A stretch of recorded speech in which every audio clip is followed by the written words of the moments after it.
a partir del versículo 4. Anoche leímos hasta el versículo 3.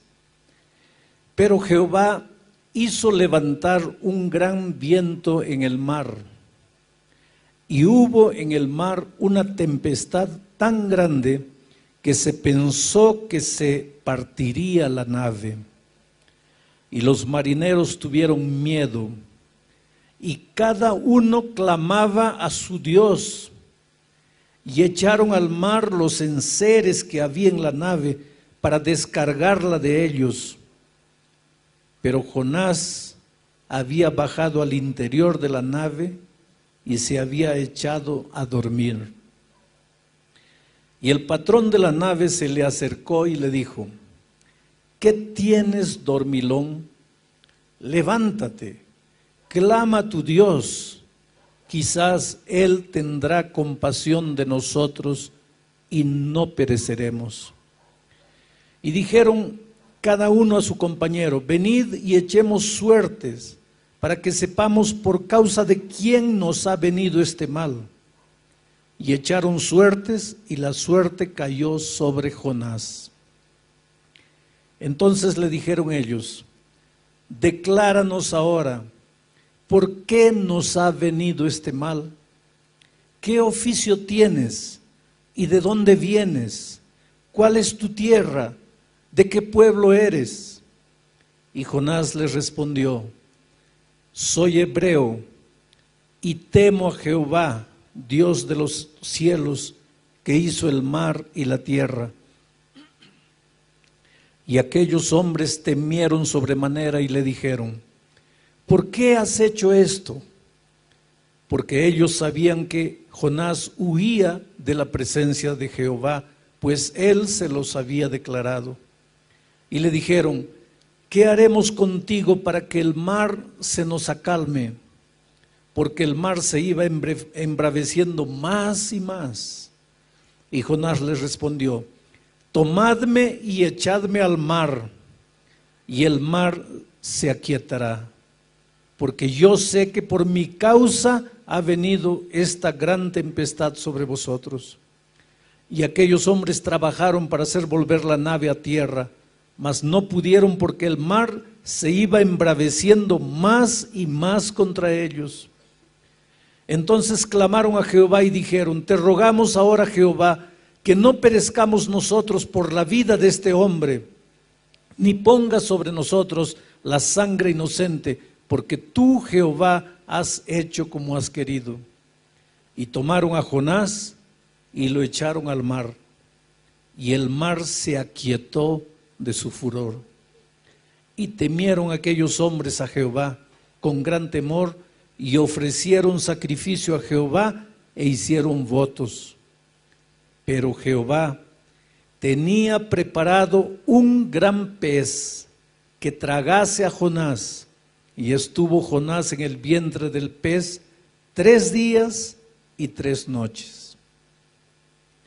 Vuelvo a leer el versículo 4. Pero Jehová hizo levantar un gran viento en el mar, y hubo en el mar una tempestad tan grande que se pensó que se partiría la nave.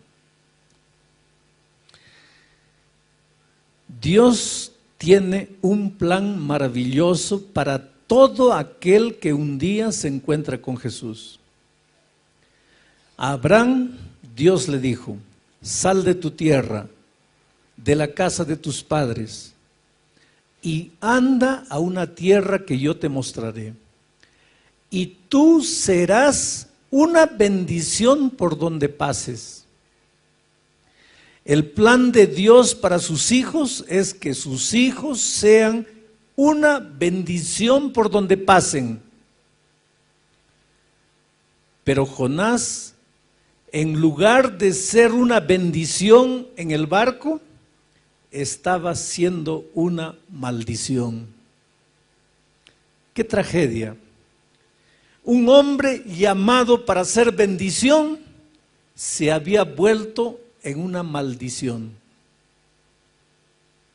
Por donde tú vas, ¿eres una bendición? Como padre, ¿eres una bendición? Como esposo, como esposa, como hijo, ¿eres una bendición? Como empleado eres una bendición. Como patrón eres una bendición. Es interesante. Yo tengo un hijo abogado. Él se casó hace unos 5 años atrás. Y el día de las bodas conocí a otros 2 socios de él en un estudio jurídico que ellos tienen en Brasilia. Y yo los veía a esos 2 socios, también abogados famosos allá, medio dislocados porque no había bebida, no había cigarro, no había baile, no era el ambiente de ellos. Y dejé todo y me fui a la mesa de ellos para hacer sala, ¿no? Para conversar un poco, para que ellos no se sintiesen fuera del ambiente. Y es impresionante lo que ellos me dijeron. Yo les dije, mire, yo les agradezco a ustedes por el apoyo que ustedes le dan a mi hijo. Y uno de ellos me dijo, mire, nosotros no le damos ningún apoyo. Él es un buen profesional, pero una cosa, nosotros 2 tenemos una gratitud profunda por él, porque él tiene algo que nosotros no tenemos. Él tiene fe, él cree. Y cuando a veces nosotros tenemos un caso casi perdido, cuando parece que ya no vamos a lograr nada, lo primero que hacemos es entrar a la sala de él, no para pedirle ideas con relación al trabajo, sino para pedirle que él haga una oración por nosotros, porque hay momentos en que solo Dios puede resolver algunos problemas. Bueno, eso es lo que Dios quiere para ti, que por donde tú vayas seas una bendición. Tú eres la luz, dijo Dios. Vosotros sois la luz del mundo, dijo Jesús. ¿Ya escuchaste hablar de la leyenda del rayito de luz? El rayito de luz quería conocer a las tinieblas y un día fue a la mamá y le dijo, mamita, quiero conocer a las tinieblas, ¿dónde puedo encontrar a la oscuridad? La mamá le dijo, mira, anda a ese cuarto, allí está la oscuridad, puertas cerradas, ventanas cerradas, métete por alguna rendijita, allí vas a encontrar a la oscuridad. Y el rayito de luz se fue, entró y volvió frustrado. Mamita, entré, pero no había ninguna oscuridad. Entonces la madre le dijo, mira, ándate al centro de la tierra, allá al fondo de la tierra, ahí está la oscuridad. Y el rayito de luz se fue allá y volvió triste. Mamita, tampoco encontré la oscuridad. Y la mamá lo mandaba para aquí, lo mandaba para allá y el rayito de luz volvía y le decía, mamá, no encuentro a la oscuridad. Y la mamá le dijo, mira hijito, nunca vas a encontrar a la oscuridad, porque por donde tú vayas,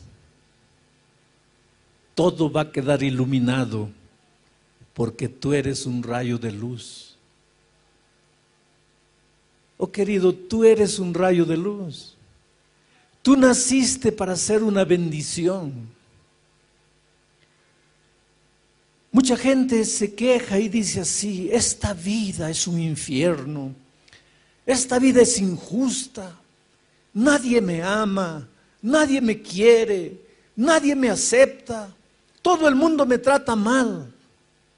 Pero yo quiero darte una noticia que no sé si te va a gustar. No es que todo el mundo te trata mal, no es que nadie te quiere, es que este mundo, esta vida es como un espejo. Si tú vas al espejo y le sonríes, el espejo te sonríe. Si tú vas al espejo con rabia en el rostro, el espejo te va a devolver la misma imagen. Si tú lloras delante del espejo, el espejo te va a devolver la imagen de alguien llorando.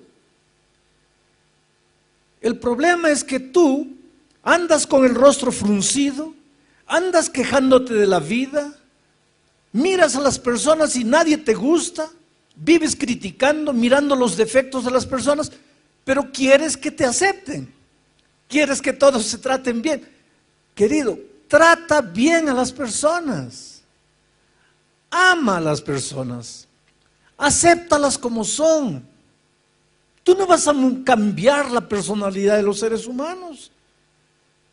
Pero ese es muy hablador, acéptalo así hablador. Ese es muy callado, acéptalo callado. Ese es muy triste, acéptalo triste. Ese es muy nostálgico, acéptalo nostálgico. Porque cuando tú aceptes a las personas como son, las personas te van a aceptar a ti como tú eres. El problema es que nosotros queremos que las personas sean de la manera que nosotros queremos que sean. Pero si las personas cobran eso también de nosotros, ¿a dónde vamos? Jonás había nacido para ser una bendición, pero estaba haciendo una maldición. Y no estaba haciendo una maldición solo para la gente que estaba en el barco, estaba haciendo una maldición para sí mismo. Al escaparse de Dios, Jonás había perdido 4 cosas maravillosas. Y cada vez que tú no quieres compromiso con Dios, cada vez que tú corres de Dios, cada vez que tú te limitas a acompañar a Dios de lejos, pero no te acercas, no te comprometes, no te relacionas. Ahora mira, en los tiempos de Cristo, multitudes seguían a Jesucristo. ¿Cuántos comieron del pan en el milagro de la multiplicación de los panes y peces? Por lo menos unas 15,000 personas. Cuando crucificaron a Jesucristo, ¿dónde estaban esas 15,000 personas que comieron el pan que Jesús multiplicó? Es que eran personas que seguían a Jesús así de lejos, sin compromiso. Está distribuyendo pan, llego cerca. Está curando, voy allá. Está dando alguna bendición, corro, pero no quiero compromiso. Un paso siempre atrás. Siempre la humanidad fue así. Pero cuando tú vives distante de Jesús, cuando no quieres comprometerte, pierdes 4 cosas. Las 4 cosas que Jonás había perdido cuando decidió alejarse de Dios. En primer lugar, Jonás perdió su capacidad de orar. Perdió su capacidad de orar. ¿Recuerdas cuando leí el texto? Cuando la tormenta apareció, cuando el problema apareció, dice que cada uno de los marineros oraba a un Dios diferente. Cada uno tenía su Dios y cada uno clamaba a Dios. Yo creo que el jefe de los marineros convocó a una noche de oración especial, una reunión especial de oración para que Dios calme la tempestad. Y cada uno oraba a un Dios extraño. Ahora, la única persona que conocía al Dios verdadero, creador de los cielos y la tierra, dormía. Jonás, en la historia, es el primer cristiano que se durmió en una reunión de oración. Se bajó allá abajo y se echó a dormir.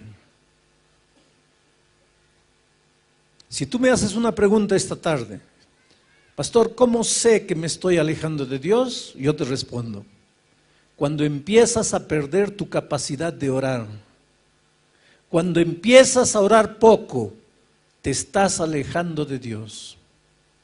Pero pastor, si el sábado estuve en la iglesia, no importa. Pero pastor, si yo soy anciano, no importa. Pero pastor, si yo pasé la lección de la escuela sabática, no importa.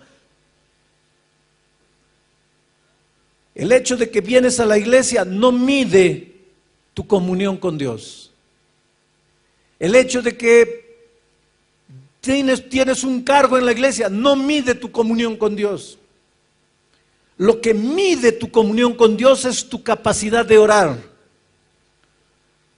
Y la primera evidencia de que te estás alejando de Dios es que te da menos y menos ganas de orar. Y cuando tú no oras puedes estar en la iglesia, pero estás solo en la vida. Y cuando la tormenta viene, ¿qué haces? ¿A dónde vas? Cuando están demitiendo de la empresa a todos los empleados y tu nombre está en la lista, ¿qué haces? Cuando tu hogar se está destruyendo, ¿qué haces? Cuando estás adeudado o endeudado hasta el cuello, ¿qué haces? Porque si tú no estás orando, estás lejos de Dios. La única manera de saber que estás con Dios es si todos los días estás pasando tiempo en oración, abriendo tu corazón y dependiendo de Dios. Pero Jonás había perdido su capacidad de orar. Como consecuencia de haber perdido la capacidad de orar, Jonás empezó a perder la sensibilidad espiritual. Jonás dormía. Y cuando tú estás durmiendo, estás víctima de tus enemigos, a merced de tus enemigos. Cuando estás durmiendo, hasta un niño te puede matar. ¿Por qué? Porque durmiendo no puedes defenderte. Al alejarse de Dios, Jonás estaba perdiendo la sensibilidad espiritual. Mira, todos los marineros en el barco se daban cuenta que había un problema. Jonás no. Jonás dormía. Los marineros en el barco agarraban las cosas y arrojaban al mar para que el barco no tuviese mucho peso, a fin de que continuase flotando. Los marineros se esforzaban, los marineros luchaban, los marineros miraban al cielo, pensaban, ¿qué está pasando? Ahora el único que tenía conciencia de lo que pasaba, dormía.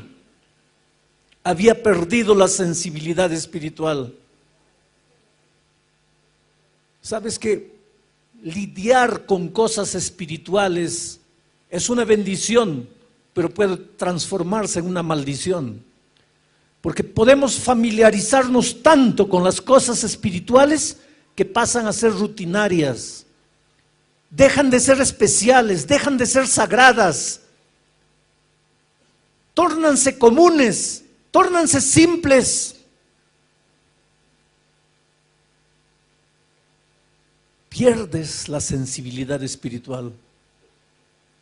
Hay tanta violencia en el mundo, hay tanto secuestro, explosionan las torres, hay guerra, hay terremoto, hay tsunami. ¿Cuándo escuchaste hablar de tsunami? A no ser de estos últimos años. 10 años atrás, ¿sabías lo que era tsunami? Hoy día, ¿alguien no sabe lo que es tsunami? Todo el mundo. Quiere decir, algo está sucediendo en nuestro mundo. Algo está pasando. Y hay mucha gente que no conoce a Dios, que no conoce la palabra de Dios, pero se pregunta, ¿qué está pasando? Y muchos que están en la iglesia duermen, no se dan cuenta, están perdiendo la sensibilidad espiritual.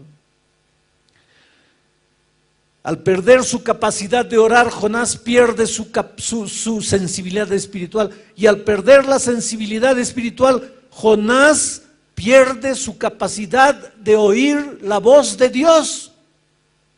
Se endurece, se adormece y duerme. Y querido, ay de ti y de mí si un día perdemos la capacidad de escuchar la voz de Dios. ¿Cómo Dios habla a tu corazón? A través de la conciencia, que saca sus conclusiones de la palabra de Dios.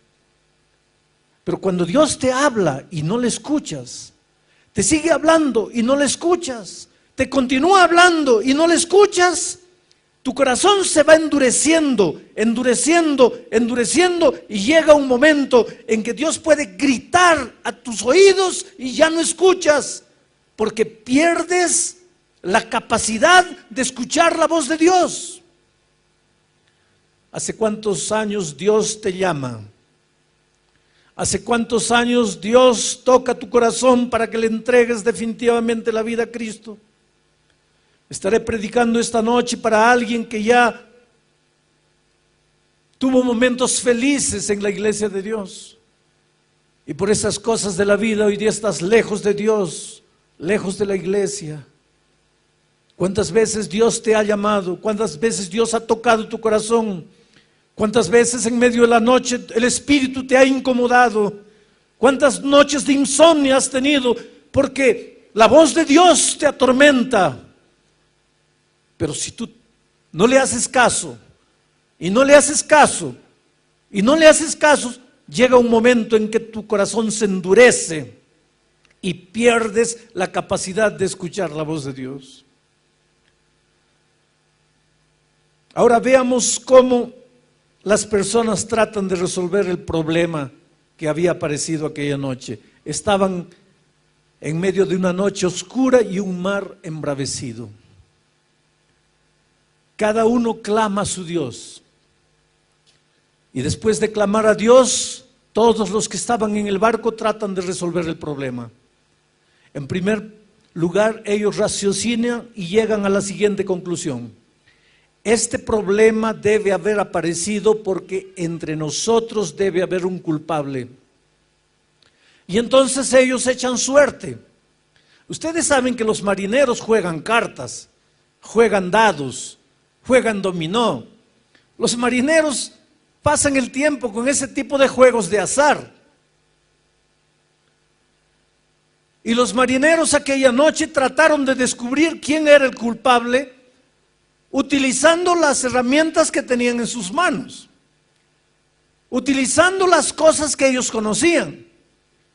Echaron mano del juego de azar.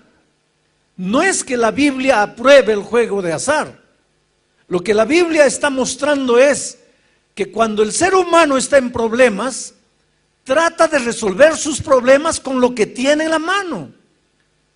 Ni que para eso tenga que entrar en la tradición humana que no tiene base científica ninguna. Ponte a pensar en nuestros días. La humanidad inconscientemente sabe que este barco está en peligro. La humanidad inconscientemente sabe que la embarcación llamada tierra está corriendo peligro. Y cada uno trata de resolver el problema.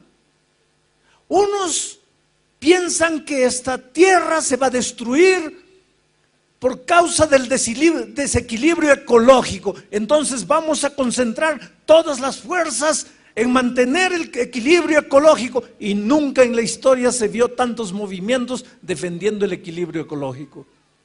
Y claro que tiene razón de ser, pero la solución para el planeta no está ahí. Hay mucha violencia, hay mucho robo, hay mucha deshonestidad. Entonces, ¿qué debemos hacer? Vamos a construir prisiones para que todos los ladrones vayan allá.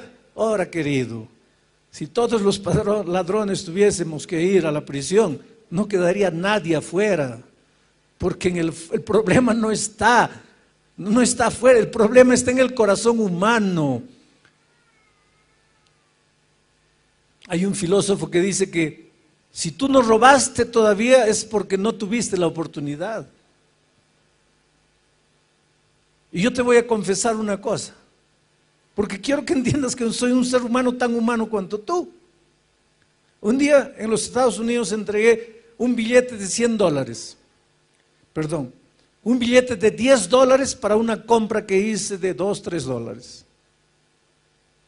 Y la chica debería tener algún problema ese día, seguro que peleó con el esposo o algún hijo estaba enfermo.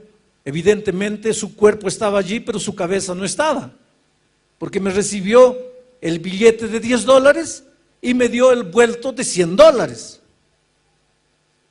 ¿Qué es lo que debería haber hecho yo inmediatamente? ¿Qué debería haber hecho? Devolver. Y devolví. Pero pensé 2 segundos antes de devolver. Y después me asusté. ¿Por qué tuve que pensar? ¿Por qué tuve que pensar? ¿Por qué no devolví en el acto? Como algo natural. Porque la honestidad no es natural.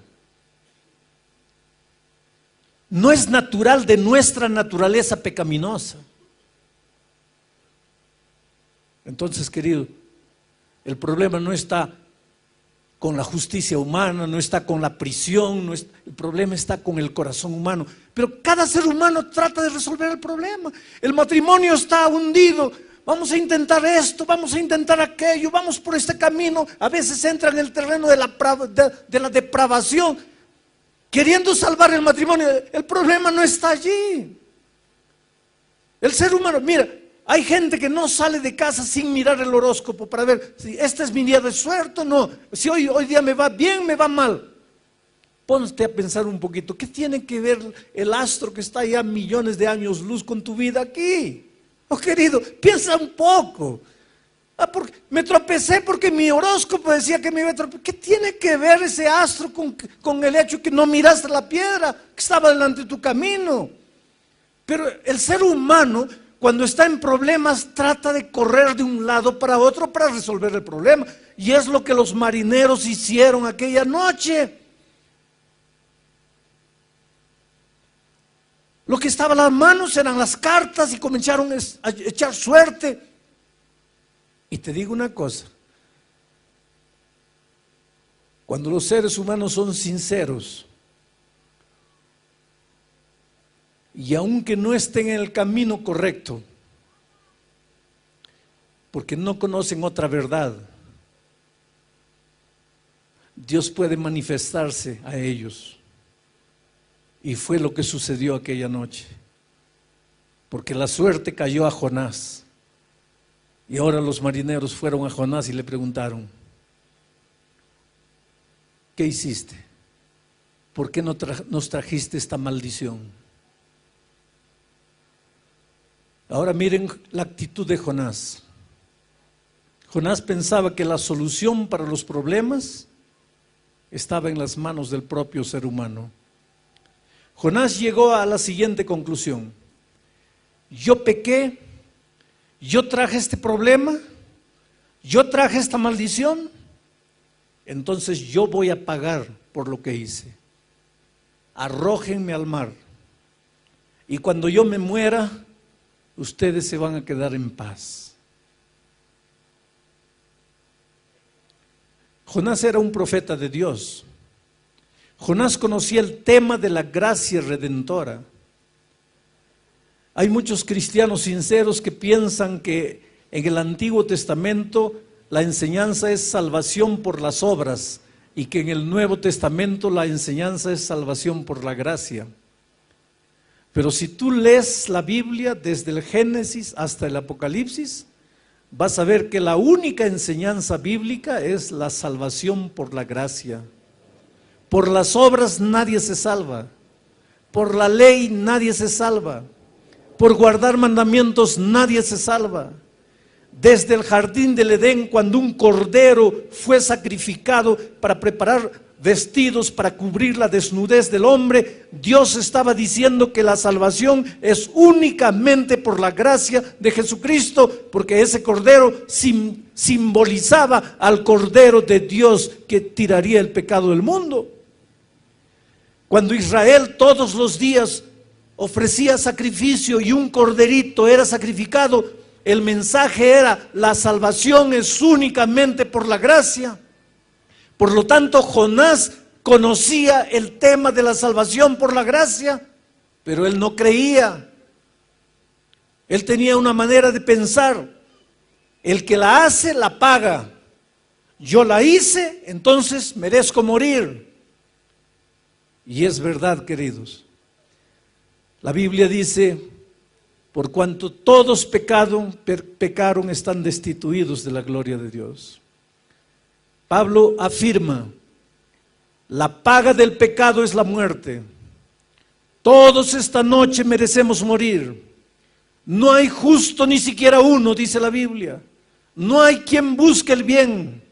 Está en nuestra naturaleza el pecado. Nuestra inclinación natural es hacia el mal. Por lo tanto, aquí nadie tiene derecho de ser salvo. La salvación no es por derecho. La salvación no es por merecimiento. La salvación no es porque has hecho alguna cosa buena. La salvación no es por puntos que ganaste. La salvación no es una medalla de honra que recibes. La salvación es únicamente por la gracia de Cristo, porque Él te ama, a pesar de lo que has hecho, a pesar de tu pecado, a pesar de la vida que has vivido, a pesar de que creas o no creas. Dios te ama y quiere salvarte. Pero Jonás no entendía eso. Por ejemplo, cuando Jonás decidió escaparse de la presencia de Dios, fue porque Dios le dijo: levántate, ve a Nínive y profetiza. Y Jonás, más adelante vamos a ver eso, le dice a Dios: yo hubiera ido a Nínive a profetizar si yo hubiera sabido que tú los ibas a destruir. Pero Dios, yo te conozco y yo sé que si yo predicaba en Nínive, los ninivitas se iban a arrepentir y tú los ibas a perdonar. Y en mi opinión, esa gente no merece perdón. Por lo tanto, yo me escapé. Yo no fui a Nínive porque tú no ibas a cumplir con tu palabra. Y ahora, cuando Jonás le dijo a los marineros: arrójenme al mar, y los marineros lo arrojaron al mar, yo imagino la escena, déjenme imaginar. Jonás dando vuelta en el agua antes de hundirse. Las ondas como un remolino tratando de hundirlo. Y Jonás ya solo con la cabeza para afuera, mirando al cielo y diciéndole a Dios: ¿está viendo, Señor? Es así que se trata al pecador. Pecó, murió. Pero los ninivitas pecaron y yo sé que tú los ibas a perdonar. Entonces yo te estoy dando una clase de teología. Yo te estoy dando una lección de salvación. Es así que se trata al pecador. Oh, querido, es realmente así que se trata al pecador. Pero no es así que Dios trata al pecador. Porque si Dios te tratase como tú mereces, ¿dónde estarías tú? Si Dios me tratase a mí como yo merezco, ¿dónde estaría yo? Los marineros clamaron a Dios antes de arrojar a Jonás y le dijeron: Señor, no queremos morir por causa de la vida de un inocente. ¿Inocente? ¿Jonás era inocente? Jonás murió, o posiblemente moriría, pero no estaba muriendo por los marineros. Los marineros eran los inocentes. Jonás estaba muriendo por su propia culpa. Diferente de Jesús, que cuando murió en la cruz del Calvario, no estaba muriendo por él, porque Jesús sí era inocente. Él sí estaba muriendo por los pecadores. Él estaba muriendo por mí. Por eso, toda la eternidad no será suficiente para que yo pueda agradecer el amor maravilloso de Jesucristo. Y Jonás desapareció en las aguas. Todo el mundo pensó que había muerto. Y ahora entro a la parte final del texto de esta noche.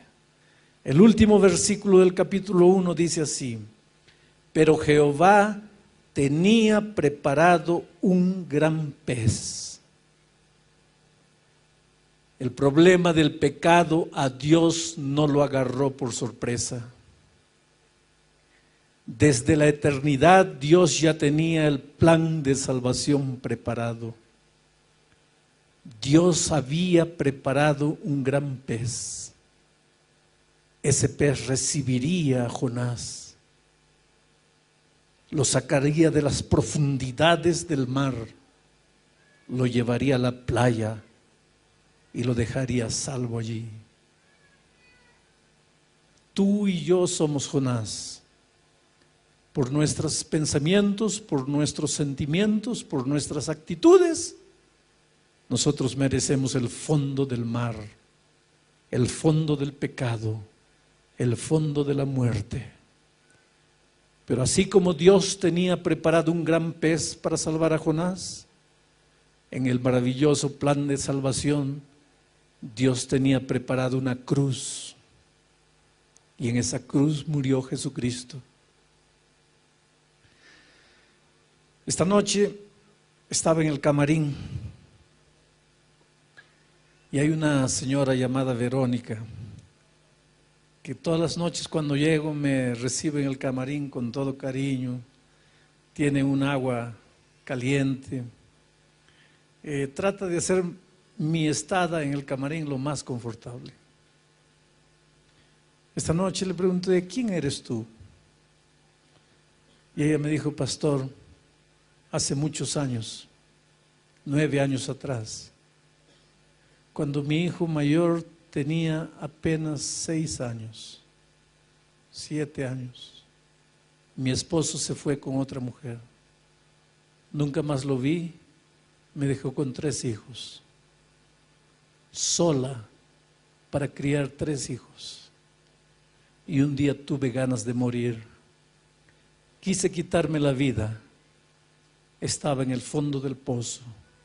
Estaba destruida. La vida no tenía sentido. Y Dios me extendió la mano y me sacó del fondo del pozo. Y hoy día mis hijos ya empiezan a crecer. Mi hijo mayor ya tiene 16 años. Y yo estoy aquí, amando a Jesús con todo mi corazón, tratando de servir a Dios y de hacer lo mejor para Él. No importa quién eres tú ni cómo tú vives. No importa el drama que vives. No importa si por errores personales hoy día te sientes en el fondo del mar, desempleado, sueños destruidos, matrimonio destruido, sin hijos, sin padre. Yo te digo, Dios tiene preparado un plan de salvación para ti. Dios te extiende la mano, pero Él no puede hacer nada por ti si tú no quieres.